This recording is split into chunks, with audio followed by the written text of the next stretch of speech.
Coming up on the Razzball Fantasy Football Podcast, we're here to break down the slot versus wide points per game allowed tool over on Razzball.com. Check out us with the best slot and out wide matchups this week and how you can use that in your lineups. All this and more starting right now on the Razzball Fantasy YouTube channel.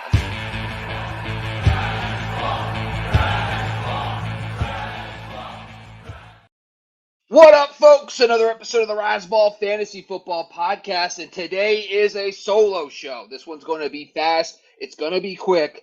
I got to be moving this weekend, folks, so I will not be around. So I wanted to get this podcast in for you, breaking down the slot versus wide points per game allowed analysis over on Razzball.com. If you don't know what that is, we basically break out the fantasy points allowed to wide receivers in the slot versus out wide and tell you what the best matchups are this week. Obviously, you can go over to Razzball.com right now and check out the tool, figure out which ones are the best matchups. Today's show is to break down and help you find which players have the biggest matchup upgrades and which one have the biggest downgrades out wide. This is a really big time way to not necessarily what you see on the site. The site's just going to tell you what the matchup is.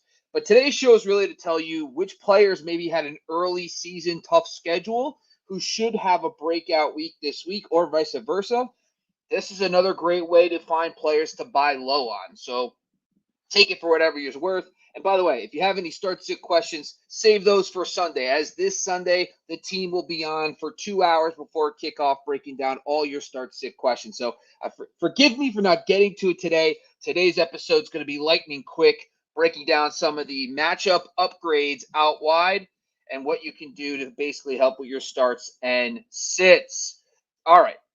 That is not the right one, folks. Already off to a good start. Always love doing a beautiful solo show. All right, slot versus wide, week 4. Let's get into it. Obviously, today's episode, we're going to break down some of the top matchup upgrades. And the number one matchup upgrade from weeks 1 through 3 versus week 4 is the Pittsburgh Steelers and George Pickens. Now, early season schedule for George Pickens has been very tough, including games against Denver Broncos and Patrick Surtain. On average, those teams weeks 1 through 3 have only given up 13 fantasy points out wide. This week he gets a huge boost going up against the Colts on the road who allow 24 fantasy points out wide this season. Now, notable guys like Nico Collins, 6 for 117, Rome Odunze, 6 for 112, DJ Moore, 8 for 78. I do really like this matchup. You also have a couple key injuries in the secondary for the Colts, so I really like George Pickens this week as a very solid start. I would love to give him my lineups as a wide receiver 3. So down to number 2, it's the Chicago Bears coming off a monster game last week. I know it feels a little point chasing. The Bears ran a bunch of plays, and there's probably going to be some regression, but the matchup is still fantastic. This season, the Rams have allowed the most fantasy points out wide at over 31 fantasy points per game. Early season, the Bears had a really tough schedule. I mean, outside the Colts game last week, the Colts are a very good matchup, but the first 2 weeks are very tough. Only 17 fantasy points out wide on average. So Jameson Williams, key here, 5 for 121 and 1 against the Rams. We also saw Marvin Harrison, 4 for 130 and 2, and Juwan Jennings last week, who had about more than half of his production in this. Well, that's not true. He had about 50-50 of his production in the slot versus out wide last week against this team. I know Brandon Ayuk disappointed, but you got to really like Rome Odunze in this matchup along with DJ Moore. I know Keenan Allen will be back this week, so we have to provide context. If Keenan Allen's back in, of course, you're going to probably see Rome Odunze play a little less in 2 receiver sets. I'm not entirely sure in love with it, but the matchup's still really good. Feel confident in DJ Moore. And honestly, if you feel like you want to throw a dart at, Rome Odunze this week, I don't mind that as well. Jumping down to number 3, it is the Green Bay Packers versus the Vikings. Now, the Vikings haven't been a very good defense, and a lot of this has to do with some late scoring in some games, for example.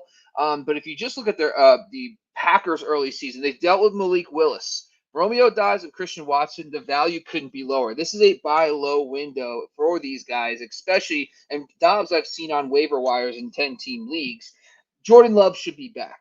Now, this is a matchup show, so this is based on the Vikings matchup, but you couple that with the fact that Jordan Love's been out the last few weeks. I think there's an opportunity to buy these guys.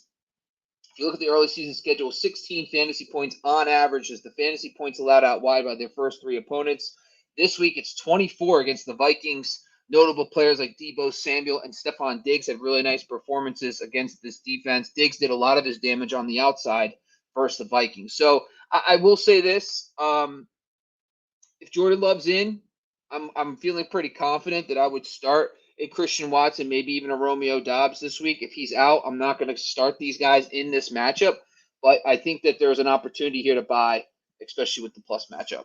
All right, jumping on number 4, it's the Falcons. This one was kind of surprising, but the data really shows that the Saints out wide defense has not been as strong as it has been in years past.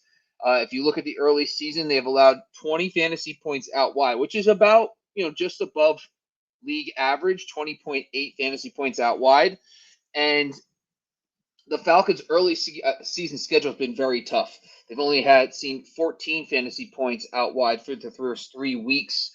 Key players: Devonta Smith 7 for 79 before his injury. CeeDee Lamb 4 for 91. Jalen Tolbert 6 for 82 against this team. Now I understand that the Saints blew out the Cowboys, and there's some garbage time there. And so last week, Devonta Smith was the only guy who really ate in this matchup. But if you look at where these guys line up and how they are utilized, Darnell Mooney does make for an interesting sleeper this week, along with Drake London. But Mooney, I really think, has moved closer to a 1B than a full 2 in this offense over the first 3 weeks. And if you're looking for a wide receiver 3 start in this matchup, I like Mooney a lot if you need to start somebody there. All right, number 5 is the Cardinals and Commanders. We're whizzing through, folks. Only 6 minutes and 58 seconds in, trying to get this in before the movers, baby, and I like it. It is the Cardinals versus the Commanders. Obviously, Marvin Harrison is definitely in, but this one's really about Michael Wilson and the potential he has in this game. If you look at the early season schedule, they allowed 21 fantasy points. They have faced opponents that allow 21 fantasy. This week, they have an absolute monster matchup against the Commanders, who allowed 29 fantasy points. We've already seen Wilson have a little success, found the end zone a couple weeks back. Marvin Harrison, of course, is a stud. But if you're just looking at the pairing, so the Giants, Malik Neighbors, Jamar Chase, Mike Evans, Chris Godwin, there's been multiple times where receivers really performed well against this Commanders secondary. T. Higgins, by the way, was toe tapping. There was so many close calls for T. Higgins last week. So disappointing he didn't come through, but at the same time, just barely missed a touchdown and a couple big plays. So I think Marvin Harrison's going to do his thing, but I think Michael Wilson is someone that you can definitely start as a wide receiver 3/flex. All right, let's breeze through some of these downgrades before we close out the show. Some couple handful that I feel like we should definitely keep an eye on and or potentially fade. The first one's the Saints at Falcons.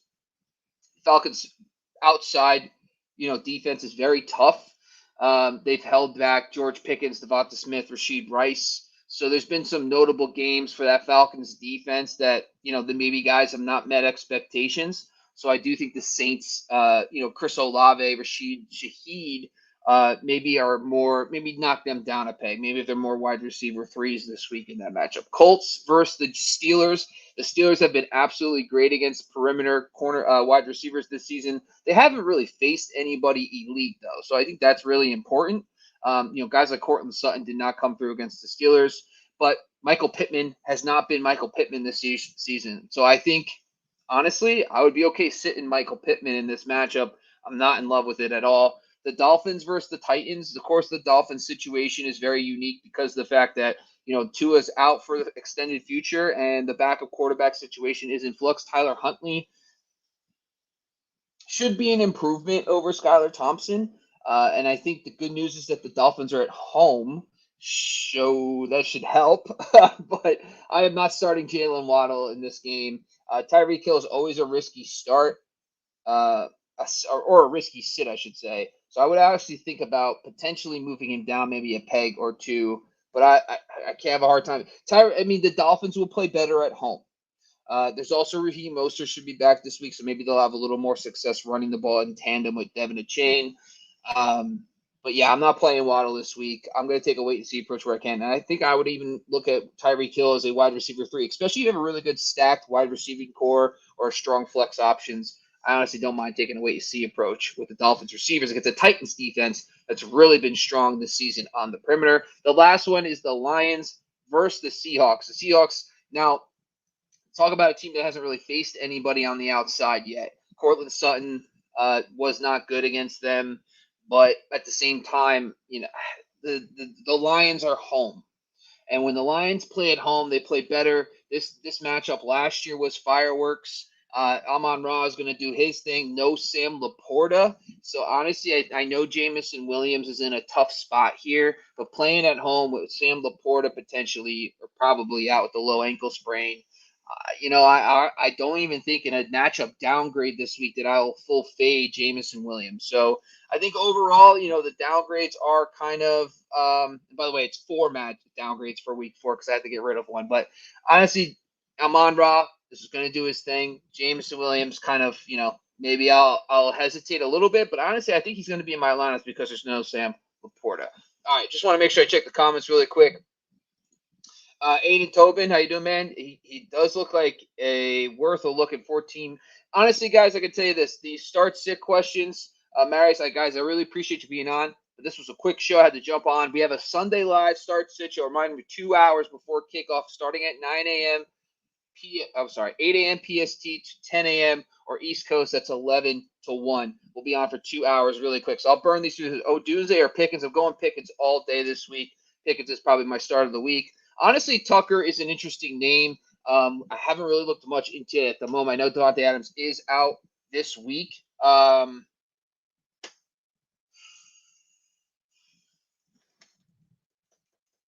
Tucker. How do I feel about Tucker? No Michael Mayer. Playing against Cleveland. How's the slot matchup for Cleveland? I told myself I wasn't going to answer questions. You know what? I can't do it to you guys. I can't do it to you guys. I got to look it up. Yeah, I guess is he worth a look in for? I guess, Aiden, I would tell you this: bring your entire lineup to the Sunday show. The guys will answer through it, and get you an answer on that because I think it depends. I think sure, I think it's worth a shot. Cleveland has not been that imposing against wide receivers, and Trey Tucker has looked pretty good in limited work. So I think it depends on your roster, depends on which players you have as an option. Is the matchup a complete fade? No. Cleveland's average, just below average for wide receivers this season. So come to Sunday, bring your entire lineup, bring the format, and the guys will answer that for you. All right, guys, thank you for joining us really quick. Once again, make sure you just subscribe to the Razzball Fantasy YouTube channel.